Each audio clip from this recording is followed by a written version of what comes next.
Hey everyone, it's me Dale from IGN Southeast Asia, here to talk to you about a game called the Magister, on this episode of IGN Deconstructed.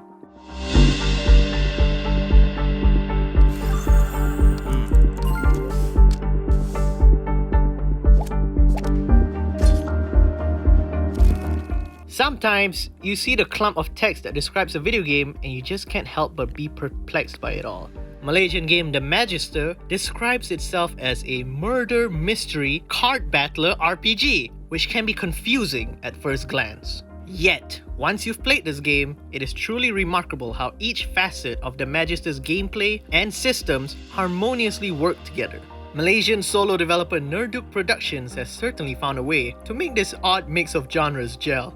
So if you're looking for a game that will surprise you and keep you on your toes, look no further than the Magister. Players assume the role of a Magister, a sort of magical detective who happens to dress up like the Witcher. Upon arriving at the town of Silverhurst, a murder is committed, and it's up to the player to find clues, interrogate townsfolk, and solve it within 14 in-game days. Taking cues from roguelites, each playthrough will have you picking a new Magister, each with their own specialties and quirks. For example, in one of our playthroughs, we played as a fanatical Magister, who had great constitution and attacks but was a religious fanatic. These quirks can be a hindrance to your progress. Our fanatical Magister had to visit the local temple every day, failing which he would get a dogma card in fights, which are useless and can be the reason you lose a fight if you draw a bad hand. Players are able to level up their Magister by completing side quests and defeating monsters during random encounters. To bolster their chances of surviving, players can also buy new attack cards and recruit party members, including a cat or a dog or a more specialized human combatant. Getting to know the residents of Silverhurst is important. Places like the village square, the temple, and the local inn are common spots to speak to these NPCs, to learn more about the murder and if they are involved in it, and receive the aforementioned side quests. The card battling aspect comes in two forms, the first being through turn-based combat. Once you are locked into battle, initiative is rolled to see who goes first. Battles can be pretty big, with more than 8 opponents duking it out all at once. Attacks are drawn from your deck of cards, ranging from poison slashes to firing long-range weapons. The battles are also grid-based, so moving your Magister closer or further away from enemies is an important part of battles.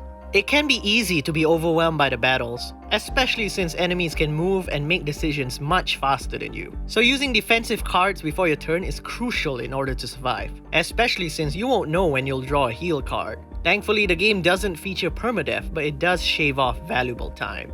The next use of the card mechanics comes with the so-called tactical diplomacy, where you will encounter a distressed citizen and be required to pacify them with words. The goal is to use cards to drop their rage level to 0. Just like in a typical battle, players draw various types of cards. Some of them lower the rage level of the opponent, while others generate empathy, which is needed to draw more affecting cards. It takes some getting used to, but it is a unique way to gamify debates or verbal disputes. Once you've conducted all the necessary investigations, or when the time is up, players will have to decide who the killer is. If they're right, they win. But if they're wrong, their Magister is executed and it is game over. Each round of the Magister can be short or long, depending on the actions the player makes, which really keeps this game interesting and makes you come back for more. There's a lot of text and dialogue to go through, but if you're used to text-heavy point-and-click adventures, you'll feel right at home here. The visuals of the game may not be the greatest thing in the world, but what we like about it is that it is reminiscent of fan-made Dungeons & Dragons assets that one would use to conduct online sessions. And that's basically the best thing about the Magister. It feels like a homegrown game of Dungeons & Dragons that infuses some elements from crime dramas like CSI and Law & Order, with combat that mixes Slay the Spire with Fire Emblem.